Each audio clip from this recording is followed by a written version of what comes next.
जी हाँ, आज हम लेके आए हैं आपके बीच exercise number 11 RBSE board Rajasthan Shiksha board कक्षा 10वीं का क्वेश्चन नंबर 15। दोस्तों, इस क्वेश्चन को हम बहुत ही आसान तरीके से आपको समझाने वाले हैं। मैं हूं आपका दोस्त मुकेश कुमावत और स्वागत करता हूं आपका हमारे यूट्यूब चैनल मैक्स मैथ्स में। तो प्यारे दोस्तों, यहाँ हमने क्वेश्चन ले रखा है ट्राइंगल एबीसी की भुजा बीसी का मध्य बिंदु डी है। तो हम एक ट्राइंगल बनाने वाले हैं सबसे पहले यहाँ पे। तो आप यहाँ पे एक ट्राइंगल बना लीजिए। देखिए, ये हमने बनाया ट्राइंगल ए बी सी। तो इसमें क्वेश्चन में लिखा है कि ट्राइंगल ए बी सी जो है उसकी भुजा BC, यानी इसकी साइड जो BC ये वाली, इसका मिड पॉइंट है, मध्य बिंदु है D। तो आपने यहाँ पे कोई पॉइंट ले लेना है, ये D पॉइंट। और दोस्तों, यहाँ ये कहा गया है कि ये मध्य बिंदु है BC का D। तो यहाँ से जो BD है वो साइड इक्वल होगी CD के, इस तरह से।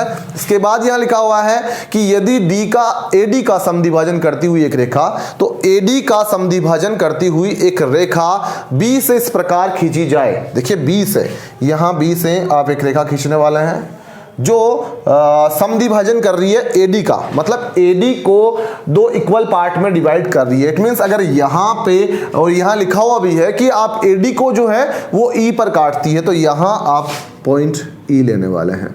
और देखिए, AE is equals to DE हो जाएगा, बिकॉज ऑफ यहाँ ये लिखा हुआ है कि AD का समद्विभाजन करती हुई ये B से एक रेखा खींची गई है। इट मीन्स जो AE होगा वो विद्यार्थियों DE के इक्वल होगा। अब इसके बाद देखिए, यहाँ पे ये लिखा हुआ है कि E पर काटते हुए AC को अक्ष पर काटे। तो देखिए, AC ये वाला है जिसे ये B से खींची गई लाइन AC को अक्ष पर काटती है। ये क्वेश्चन में लिखा गया और आपको प्रूव ये करना है कि EX upon BE is equal to 1/3 है, यानी EX ये है और BE ये है। तो ये जो लाइन है इसका रेशियो 1/3 है। आप ये यहाँ प्रूव करने वाले हैं। तो आइए प्रूव करते हैं। सबसे पहले इस तरह के क्वेश्चंस में आप लिखते हैं गिवन। तो देखिए, यहाँ आप इसके जो सॉल्यूशन में आप गिवन लिखने वाले हैं। तो देखिए, गिवन में आपने लिखा, गिवन मतलब आपको क्वेश्चन में क्या दिया गया है। तो इन ट्राइंगल ABC, यानी एक ट्राइंगल दिया गया है ABC जिसकी यानी ABC की भुजा BC का मध्य बिंदु, BC का मध्य बिंदु D है, ठीक है, जो आपको दिया है बिंदु D है। और देखिए, और भी आप वो लिखने वाले हैं कि और B से एक रेखा, और B से एक रेखा,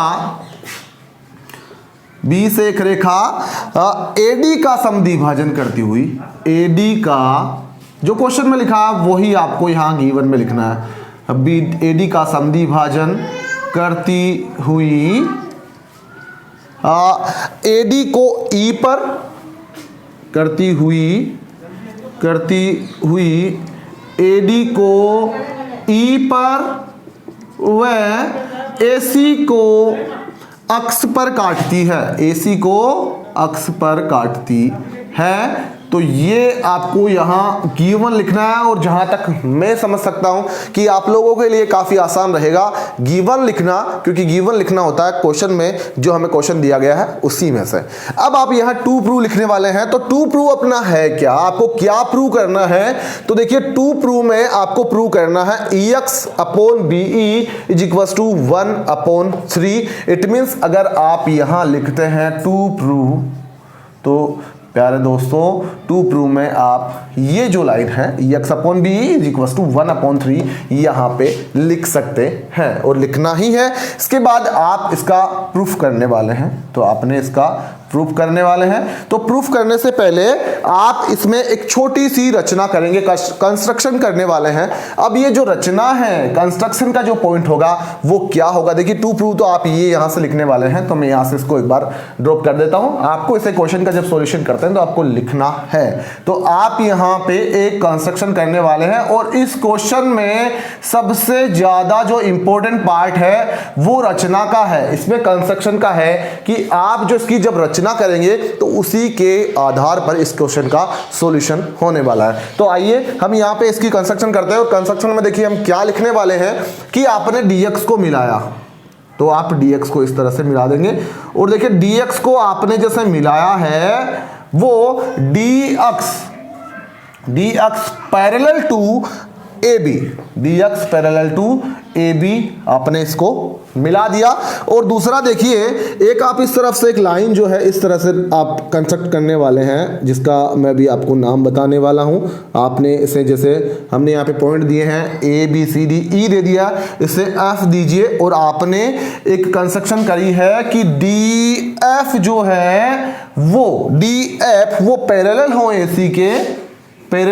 AC के और जो DF है वो इक्वल हो किसके, DF जो है वो इक्वल भी हो, जो आगे इक्वल देखिए मैं आपको बताने वाला हूं। यहां पे एक क्वाड्रिलेटरल यानी पैरेललोग्राम बनने वाला है, तो किस तरह से ये किसके इक्वल होने वाला है। तो अभी आप अगर इतना चाहें कि DF पैरेलल ऐसी यानी दो हमने कंस्ट्रक्शन कर ली है कि एक तो जैसे DX पैरेलल टू AB हो और एक हमने DF पैरेलल टू AC की रचना करी है। जब आपने ये DF पैरेलल टू AC की रचना करी तो क्या हुआ कि आप इस DF को यानी F इस तरह से लेने वाले हैं F पॉइंट कि जो BF हो वो इक्वल हो DX के। देखिए F पॉइंट आप इस तरह से लेने वाले हैं कि जो BF हो वो इक्वल हो DX के, ठीक है। ये भी काफी इंपॉर्टेंट होने वाला है क्योंकि यहां पे देखिए BF DX के इक्वल कैसे होने वाला है कि यहां पे देखिए ये लाइन इस लाइन के पैरेलल होगी तो ये इसके पैरेलल है और ये लाइन इस लाइन के पैरेलल है, तो ये देखिए AF DX जो है एक पैरेललोग्राम बनने वाला है और ये जो DX होगी वो AF के इक्वल हो जाएगी। इसलिए DX जब AF के इक्वल होगी तो आप ये भी कह सकते हैं कि DX is equal to BF। Another आप इसे कंस्ट्रक्शन में मेंशन कर सकते हैं कि BF इज इक्वल टू होगा DX। इसके बाद देखिए यहां हम इसका प्रूफ लिखने वाले हैं और अब प्रूफ काफी आसान रहेगा। मैं आपको बता दूं कि आप वो ट्राइंगल यहां पे लेने वाले हैं जिनमें ये साइड EX और BE का रेशियो आप निकाल सके, तो वो ट्राइंगल आप लेने वाले हैं और उन्हें यहां कॉन्ग्रुएंट प्रूफ करने वाले हैं। किस तरह से वो कॉन्ग्रुएंट होंगे तो देखिए सबसे पहले मैं यहां लेता हूं ये वाला ट्राइंगल। देखिए ट्राइंगल लिया हमने AEXN, सेकंड वाला जो ट्राइंगल है मैंने लिया, यहाँ पे कोई पॉइंट हमने अगर नहीं दिया है तो आप यहाँ पॉइंट दे सकते हैं, ABCDEFG यहाँ पे दे सकते हैं। यहाँ इस पॉइंट को आपने G लिखा है। तो अब देखिए दूसरा वाला जो ट्राइंगल है, एक तो हमने लिया AEX और दूसरा वाला लिया है DEZ, ठीक है। ये दो ट्राइंगल हमने लिए। अब आप इनको कॉन्ग्रुएंट किस तरह से प्रूव करने वाले हैं तो मैं आपको बताता हूं। यहाँ पे सबसे पहले तो आप देख सकते हैं कि दो लाइन अगर इंटरसेक्ट करती है तो उनके जो आमने सामने की कोरोस्पोंडिंग एंगल जिन्हें आप बोल सकते हैं या आप कह सकते हैं शीर्षाभिमुख कोण, इट मींस ये एंगल जो होगा वो इस एंगल के इक्वल होगा। देखिए हमने ट्राइंगल लिया है ये वाला और एक ये वाला, ठीक है, AEX और DEZ, वहां जो हमने लिखा उसके हिसाब से आप फिगर में भी देख सकते हैं। इसके बाद देखिए ये एंगल जब इसके इक्वल है, इसके बाद आपको क्वेश्चन में ये दिया गया है कि AD का समद्विभाजन करती हुई एक रेखा खींची गई है, यानी ये AD है, इसको दो भागों में डिवाइड किया गया है, AE is equal to DE, जो मैंने आपको शुरू में बता दिया है कि ये जो B से जो लाइन खींची गई है वो AE और ये जो D है उनको इक्वल पार्ट में डिवाइड कर दिए AD को इक्वल पार्ट में, तो AE इज इक्वल टू हो जाएगा DEN। अगली जो हम लिखने वाले अगला एंगल वो कौन सा होगा, देखिए ये लाइन इस लाइन के पैरेलल हमने कंस्ट्रक्शन करी है, तो जब ये लाइन इसके पैरेलल है तो विद्यार्थियों जब दो लाइन पैरेलल होती है, एक लाइन अगर उनका बीच में जब उनको इंटरसेक्ट करती हुई निकलती है तो इस तरह से जो जेड में बनते हैं को इंटीरियर एंगल, जो एंगल होते हैं अपने एकांतर कोण जिन्हें कहा जाता है, तो वो भी यहाँ बन रहे हैं। तो हम यहाँ लिखते हैं, देखिए आप लिखने के साथ फिगर में भी देख सकते हैं कौन कौन से एंगल लिख रहे हैं। तो ये एंगल और ये एंगल होने वाले हैं एकांतर कोण। तो सबसे पहले मैंने ये लिख लिया AEX का angle AEX is equal to DEZ का जो DEG होगा DEZ, ये दोनों एंगल जिसे आप कहेंगे शीर्षाभिमुख कोण, ठीक है, शीर्षाभिमुख कोण कॉरस्पॉन्डिंग एंगल। इसके बाद देखिए आप इसकी साइड लिखने वाले हैं, इट मींस AE अक्ष की यानी ऊपर वाले की जो AE साइड है वो इक्वल है DE के। क्वेश्चन में ये हमें गिवन है और यहां पर भी आप मेंशन करने वाले हैं गिवन। इसके बाद देखिए, इसके बाद आप लिखने वाले हैं कि इसका ये वाला एंगल यानी जो है EA अक्ष, एंगल EA अक्ष जो है वो इक्वल है इस वाले एंगल के, जिसे आप लिखने वाले EDG के इक्वल है। और ये जो है आपको मिला है कंस्ट्रक्शन से, क्योंकि आपने कंस्ट्रक्शन करी थी कि DF parallel to AC, DF parallel to AC, जब दो लाइन पैरेलल हो तो आपको एकांतर कोण मिल जाएंगे। आप यहाँ पे ये भी लिख सकते हैं एकांतर कोण युग्म। और आप यहाँ देखेंगे angle side angle, angle by rule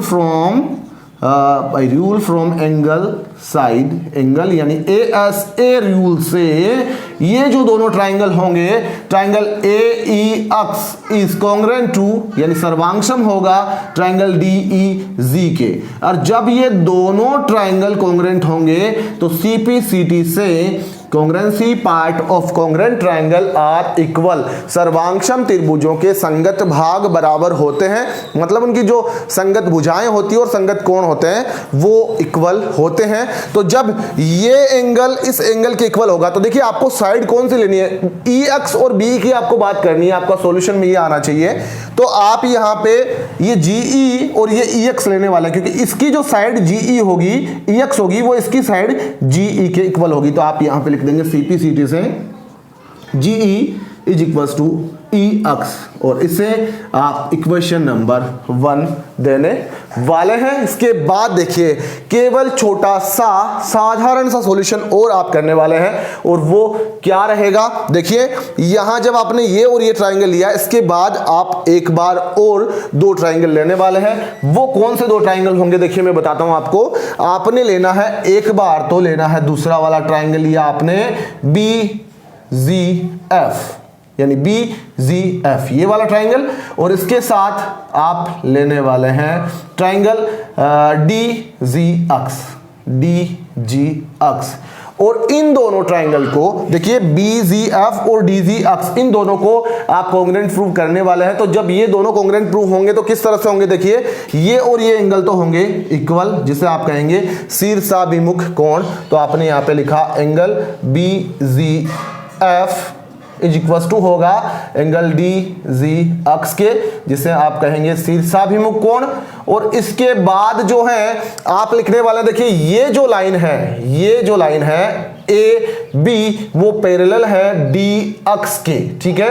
तो AB पैरेलल D अक्ष जो हमने कंस्ट्रक्शन करी है उसके हिसाब से देखिए ये एक Z बन रहा है, मतलब ये Z बन रहा है, तो यहां वाला ये जो एंगल है वो इस पूरे एंगल के इक्वल होगा। तो आपने यहां पे लिखना है angle BFG is equal to होगा एंगल ZD अक्ष के।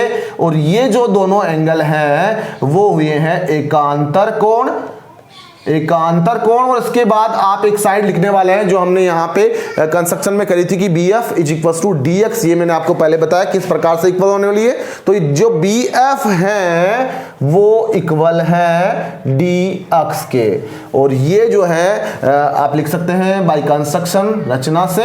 तो देखिए यहाँ पे एंगल साइड ये एक उपनियम होता है, उससे ये जो दोनों ट्राइंगल है एंगल साइड उपनियम कसौटी से जो दोनों ट्राइंगल हैं वो कौन कौन से, triangle BGF is congruent to triangle DG X, ये दोनों ट्राइंगल समरूप होने वाले हैं। कौन कौन से, देखिए ये वाला यहां और ये पूरा वाला।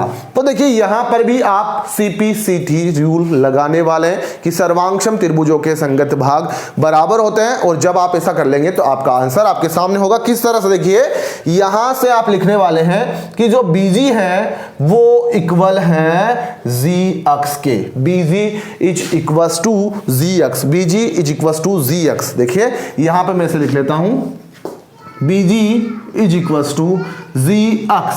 अब देखिए जब बीजी जी एक्स के इक्वल है, बीजी जी एक्स के इक्वल है, आपको लाना क्या, आपको बीई लाना है, ई एक्स लाना है।